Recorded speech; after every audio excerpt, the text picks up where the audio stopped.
Hi, ನಾನು ನಿಮ್ಮ Sachin S M D. ನಾನಿವತ್ತು ಪುಣೆನಲ್ಲಿದ್ದೀನಿ.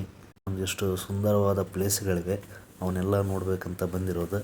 ಬನ್ನಿ, ನಾವು ಈಗ ಕ್ಯಾಬ್ ಬುಕ್ ಮಾಡಿಕೊಂಡು ಸೀದಾ ರೂಮ್ಗೆ ಹೋಗ್ತಾ ಇದ್ದೀವಿ. ಮೊದಲನೇದಾಗಿ ಇಸ್ಕಾನ್ ಟೆಂಪಲ್ಗೆ ಹೋಗ್ಬೇಕಂತ ರೆಡಿಯಾಗಿದ್ವಿ. ಸೊ ಮಳೆ ಬರ್ತಾ ಇದೆ. ಮಳೆಯಲ್ಲಿ ಹೋಗ್ತಾ ಇದ್ದರೆ ಅದೊಂದು ಖುಷಿನೇ ಬೇರೆ. ಬನ್ನಿ ಒಳಗಡೆ ಇಸ್ಕಾನ್ ಟೆಂಪಲ್ ಹೇಗಿದೆ ಅಂತ ನೋಡೋಣ. ಹೊರಗಡೆ ಸ್ವಲ್ಪ ಸೆಕ್ಯೂರಿಟಿ ಇದೆ, ಹಾಗಾಗಿ ನಾನು ನಿಮಗೆ ಹೊರಗಡೆ ತೋರ್ಸೋಕ್ಕಾಗಿಲ್ಲ.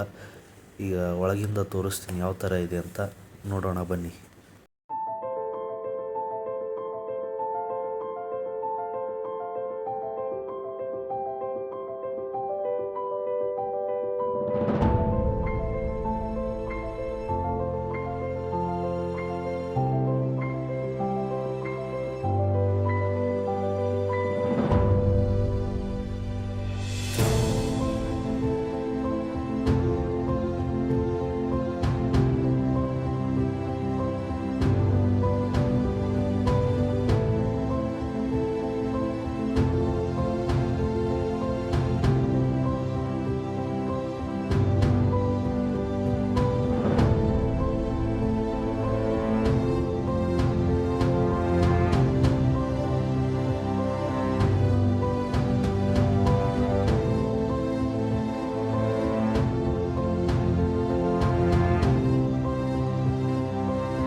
ನೋಡಿದ್ರಲ್ಲ, ಇಸ್ಕಾನ್ ಟೆಂಪಲ್ ಇದಾಗಿತ್ತು.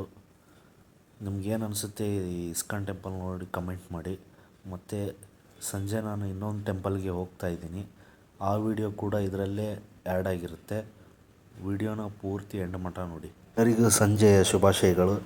ನಾನು 5 ಗಂಟೆಗೆ ರೆಡಿಯಾಗಿ ಬಂದಿದ್ದೆ, ಬಟ್ ಟ್ರಾಫಿಕ್ ಇರೋದ್ರಿಂದ ತುಂಬ ಲೇಟ್ ಆಯಿತು. ಇವಾಗ ನಾನು ಬಂದಿರೋದು ಸ್ವಾಮಿನಾರಾಯಣ ಟೆಂಪಲ್ಗೆ. ಬನ್ನಿ, ಸ್ವಾಮಿನಾರಾಯಣ ಟೆಂಪಲ್ ಹೇಗಿದೆ ಅಂತ ತೋರಿಸ್ತೀನಿ.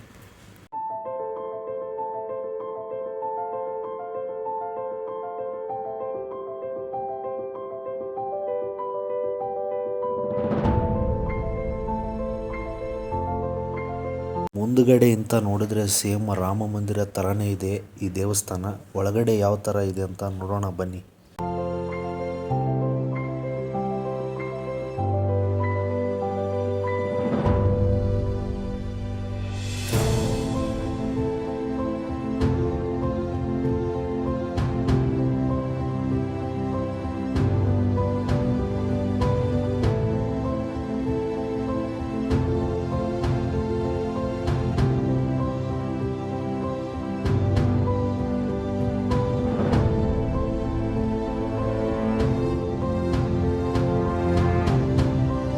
ಸ್ವಲ್ಪ ಕ್ಷಮೆ ಇರಲಿ, ಯಾಕಪ್ಪ ಅಂದರೆ ಒಳಗಡೆ ವಿಡಿಯೋ ಮಾಡೋಕ್ಕೆ ಪರ್ಮಿಷನ್ ಇಲ್ಲ ಅಂತೆ.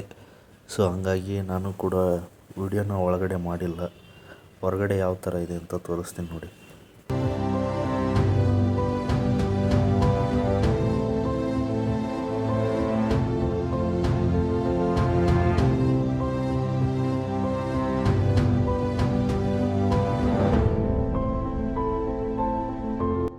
ನೋಡಿದ್ರೆಲ್ಲ ಹೇಗಿತ್ತು ಅಂತ ಕಮೆಂಟ್ ಮಾಡಿ. ಮತ್ತೆ ಸಿಗೋಣ ನಾಳೆ. ಬಾಯ್.